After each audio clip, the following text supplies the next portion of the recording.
now remains for me to relate to you the story of my sixth brother, whose name was Shakabak.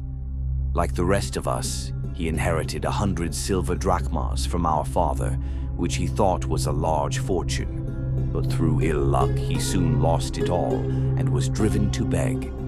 As he had a smooth tongue and good manners, he really did very well in his new profession, and he devoted himself specially to making friends with the servants in big houses so as to gain access to their masters. One day he was passing a splendid mansion with a crowd of servants lounging in the courtyard. He thought that from the appearance of the house, it might yield him a rich harvest, so he entered and inquired to whom it belonged. "My good man, where do you come from?" replied the servant. "Can't you see for yourself that it can belong to nobody but a Barmecide?" For the Barmecides were famed for their liberality and generosity. My brother, hearing this, asked the porters, of whom there were several, if they would give him alms. They did not refuse, but told him politely to go in and speak to the master himself. My brother thanked them for their courtesy and entered the building, which was so large that it took him some time to reach the apartments of the Barmecide. At last, in a room richly decorated with paintings, he saw an old man with a long white beard sitting on a sofa, who received him with such kindness that my brother was emboldened to make his petition. "My lord," he said, "you behold in me a poor man who only lives by the help of persons as rich and as generous as you." Before he could proceed further, he was stopped by the astonishment shown by the Barmecide. "Is it possible," he cried, "that while I am in Baghdad, a man like you should be starving?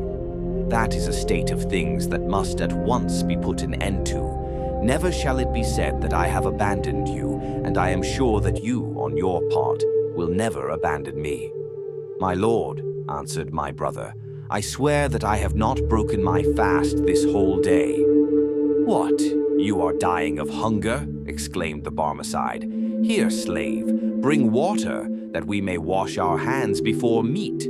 No slave appeared, but my brother remarked that the Barmecide did not fail to rub his hands as if the water had been poured over them. Then he said to my brother, "Why don't you wash your hands too?" And Shakabak, supposing that it was a joke on the part of the Barmecide, though he could see none himself, drew near and imitated his motion. When the Barmecide had done rubbing his hands, he raised his voice and cried, "Set food before us at once, we are very hungry." No food was brought, but the Barmecide pretended to help himself from a dish and carry a morsel to his mouth, saying as he did so, "Eat, my friend, eat, I entreat. Help yourself as freely as if you were at home. For a starving man, you seem to have a very small appetite." "Excuse me, my lord," replied Shakabak, imitating his gestures as before. "I really am not losing time, and I do full justice to the repast." "How do you like this bread?" asked the Barmecide. "I find it particularly good myself." "Oh, my lord," answered my brother, who beheld neither meat nor bread, "never have I tasted anything so delicious." "Eat as much as you want," said the Barmecide. "I bought the woman who makes it for 500 pieces of gold, so that I might never be without it." After ordering a variety of dishes, which never came to be placed on the table, and discussing the merits of each one, the Barmecide declared that having dined so well, they would now proceed to take their wine. To this my brother at first objected, declaring that it was forbidden, but on the Barmecide insisting that it was out of the question that he should drink by himself, he consented to take a little. The Barmecide, however, pretended to fill their glasses so often that my brother feigned that the wine had gone into his head and struck the Barmecide such a blow on the head that he fell to the ground. Indeed, he raised his hand of those that rightly belonged to him, and he, now as poor as he had ever been in his life, decided to cast in his lot with a caravan of pilgrims who were on their way to Mecca. Unluckily, the caravan was attacked and pillaged by the Bedouins, and the pilgrims were taken prisoners. My brother became the slave of a man who beat him daily, hoping to drive him to offer a ransom. Although, as Shakabak pointed out, it was quite useless trouble, as his relations were as poor as himself. At length, the Bedouin grew tired of tormenting and sent him on a camel to the top of a high barren mountain, where he left him to take his chance. A passing caravan on its way to Baghdad told me where he was to be found, and I hurried to his rescue and brought him in a deplorable condition back to the town. This, continued the barber, is the tale I related to the Caliph, who, when I had finished, burst into fits of laughter. "Well, were you called the Silent?" said he. "No name was ever better deserved, but for reasons of my own, which it is not necessary to mention, I desire you to leave the town and never to strike him a second time," when the Barmecide cried out that he was mad, upon which my brother controlled himself and apologized and protested that it was all the fault of the wine he had drunk. At this, the Barmecide, instead of being angry, began to laugh and embraced him heartily. "I have long been seeking," he exclaimed, "a man of your description, and henceforth my house shall be yours. You have had the good grace to fall in with my humor, and to pretend to eat and to drink when nothing was there. Now you shall be rewarded by a really good supper." Then he clapped his hands, and all the dishes were brought that they had tasted in imagination before and during the repast. Slaves sang and played on various instruments.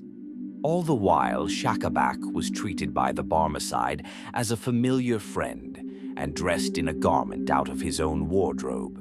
20 years passed by, and my brother was still living with the Barmecide, looking after his house and managing his affairs.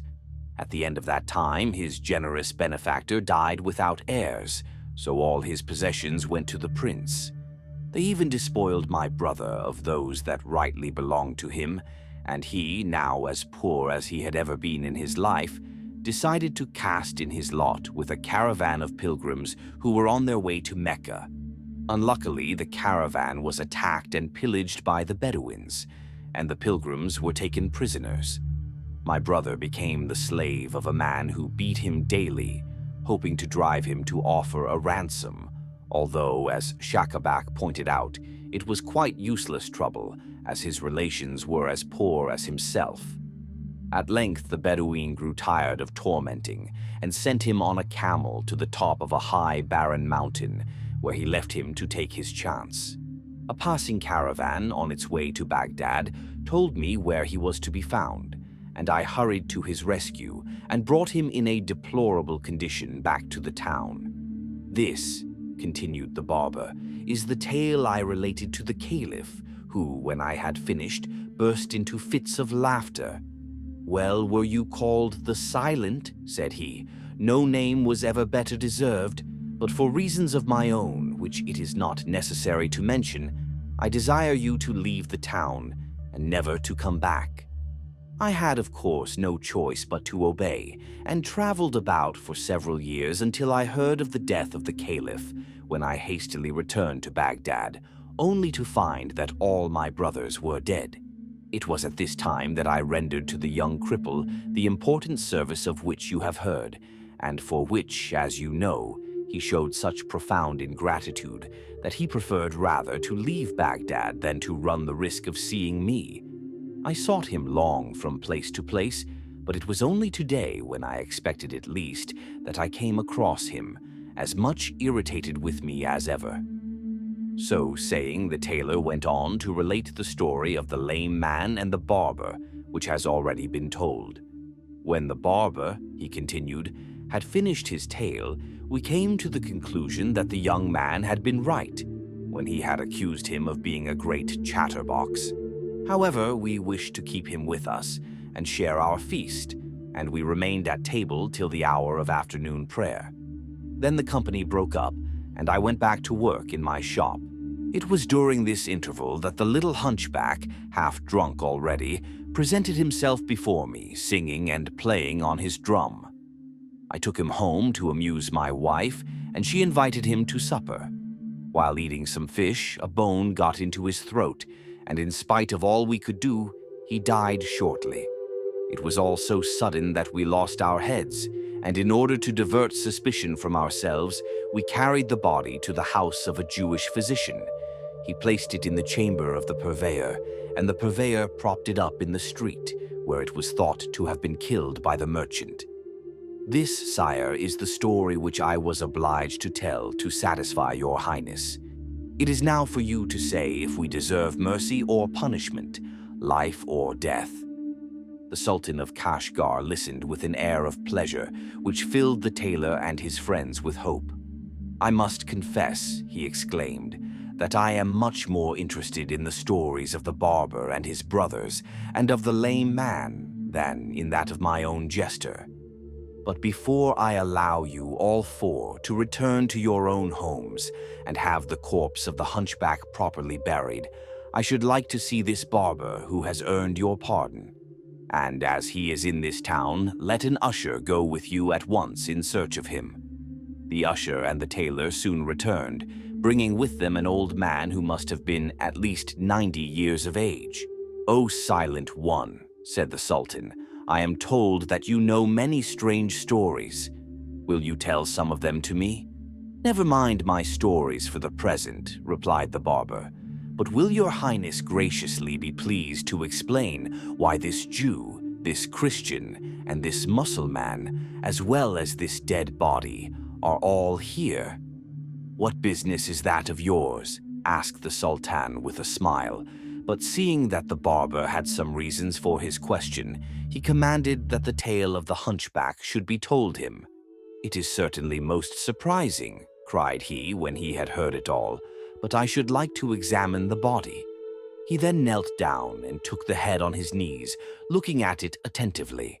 Suddenly he burst into such loud laughter that he fell right backwards, and when he had recovered himself enough to speak, he turned to the Sultan. "The man is no more dead than I am," he said. "Watch me." As he spoke, he drew a small case of medicines from his pocket and rubbed the neck of the hunchback with some ointment made of balsam. Next, he opened the dead man's mouth, and by the help of a pair of pincers drew the bone from his throat. At this, the hunchback sneezed, stretched himself, and opened his eyes. The Sultan and all those who saw this operation did not know which to admire most: the constitution of the hunchback, who had apparently been dead for a whole night and most of one day, or the skill of the barber, whom everyone now began to look upon as a great man. His Highness desired that the history of the hunchback should be written down and placed in the archives beside that of the barber, so that they might be associated in people's minds to the end of time. And he did not stop there, for in order to wipe out the memory of what they had undergone, he commanded that the tailor, the doctor, the purveyor, and the merchant should each be clothed in his presence with a robe from his own wardrobe before they returned home. As for the barber, he bestowed on him a large pension and kept him near his own person.